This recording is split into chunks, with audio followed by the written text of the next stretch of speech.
gang, because we always hit the nail on the head. So check this out, my Miami Hurricane fans, my Florida Gator fans, and the subject of the topic, my Florida State fans. Now, obviously, last night I did a video. I updated you guys on the transfer portal, and then right after, news broke about Florida State breaking some rules. Last night it was breaking news. Didn't really feel like doing a video last night, to be honest with you guys.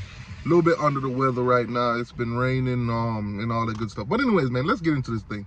So do me a favor, hit the like button, subscribe to the channel, all that.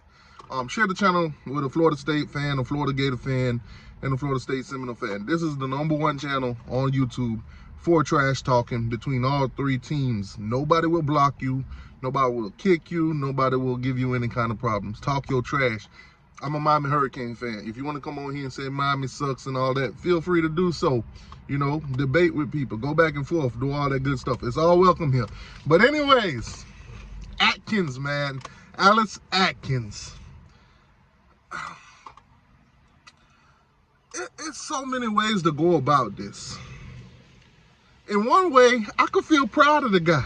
I could be proud of Atkins. In another way, I could laugh at Atkins and all that good stuff. If you didn't know, let me just say it out. Florida State is on probation right now for 2 years. There's some ramifications to the actions of Alex Atkins, the offensive coordinator. Now, let's get to it. So, obviously, you guys remember the name Amarius Mims, Georgia offensive lineman. Florida State tried to get him when he entered the portal like last year. Didn't quite work out for them. He ended up going back to Athens, going back to Georgia. You know, it is what it is.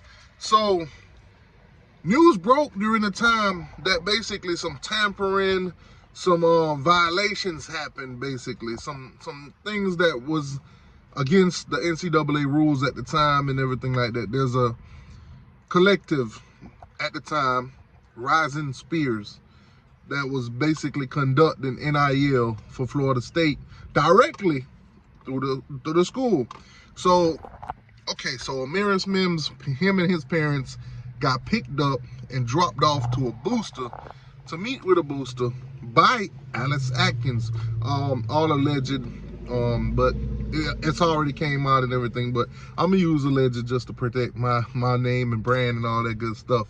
What is that? What is that? Oh, anyways, yeah, man. So Alex Atkins not only made, brought him to the meeting. He's the plug. He was the plug. He plugged the booster and Mims. Now, from what I'm hearing, Mims was offered $15,000 a month. Now, this is in April. For the year, you would get $15,000 a month. Y'all do the math. Let me see. April, May, June, July, August, September, October, November, December. That's 9 months. Let's just go into January. Let's just say they got a New Year's 6 like they did this year and got beat by 60. But let's just say 10 months. So 10 times 15,000. 10 months he would get paid $150,000. Dang, that what this booster was gonna call for Amarius Mims to leave Georgia to come play for Florida State. That's tough. That's tough. Now, obviously, that didn't work out. Chose to go back to Atkins. From what I'm hearing, he had a friend that died, and the team came around him and brought his morale up, and he decided to stay with the team and not take the money and go to Florida State and play for that dumpster fire.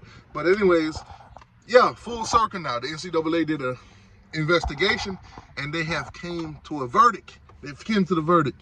Guilty. Florida State is guilty. Atkins suspended for 3 games. Will be suspended for 3 games. Also, FSU will get a fine for $5,000. They broke, so they might ask the fans to donate the pay the $5,000. 1% of their football budget will be given to the NCAA. Another thing, they will lose scholarship, about 10 scholarships for the next 2 years. So about 5 this year and 5 next year. So they'll basically, if you could get 25 people in the class, they'll get 20. You know, sounds like it's not that bad, but when you need depth at certain position, or you need to recruit certain positions to strengthen your team, it could hurt. It could definitely hurt. So yeah, that's one of it. Then Atkins also, he's got to go through these seminars and all that kind of crap about NIL and all this, you know. Probation, like I said, 2 years. So now for the next 2 years, during certain times of recruitment and in-house visits and all that kind of stuff, Florida State will be penalized. There's like 6 weeks worth of penalties where they can't, you know, reach out to people. There's like 7 paid visits that they can't pay for no more. So, you know, when those kids come on campus, let's use Miami for instance. Miami would bring those kids on campus and their parents and the grandmas and all that. Miami's paying for it. Miami take them to the Ruth Chris or the whatever restaurant, you know, the crab restaurant and all that good stuff. I forget, the name ain't coming off the top of my head. The Ritz-Carlton, they're paying for that hotel too. So now, if a kid wants, 7 of those kids wants to visit Florida State, they would have to literally come out of their own pocket. So imagine having to come out of your own pocket. Plus you got your mom, your pops, your sister, your brother, and a couple other family members. No, I'm not doing that. I'm not going to pay about 20 grand, 40 grand to go visit dumpster fire Florida State. No, sir. Yeah, they're gonna miss about 6 weeks of being able to talk to kids and stuff like that. You know, that's crucial. That's crucial. That's a month and a half. If you miss a month and a half not being able to talk to these recruits, and these other schools are all constantly in their ear, 9 times out of 10 you're not getting them. We all know this era that we live in. These recruits need attention. They need to be assured that, you know, the school wants them, the school's not going in a different direction and stuff like that. So this is huge. Florida State has put their own foot up their own butt. That's tough.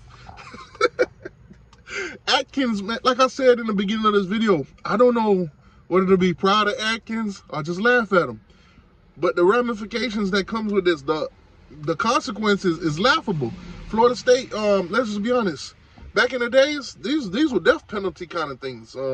But with NIL and all that kind of stuff, it is what it is.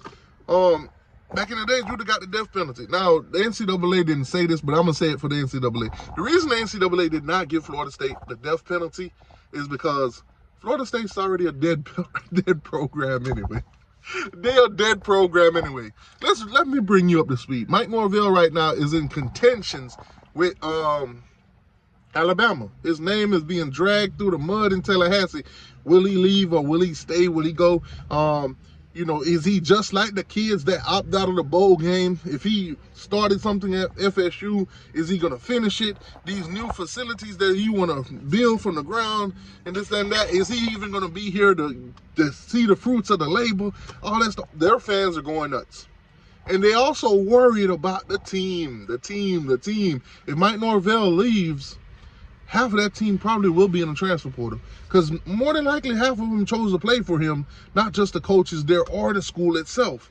So who would be their next head coach if Mike Norvell does get the Alabama job? Nah, I'm going to say personally, I don't think Alabama hires Mike Norvell. I don't think he's got the credentials or the credibility to live up to a Nick Saban, or, you know, I don't think Norvell is at that point in his career where you can say, yeah, let him ride behind Nick Saban's shadow. Nah, I don't think so. I think he got a lot more to prove.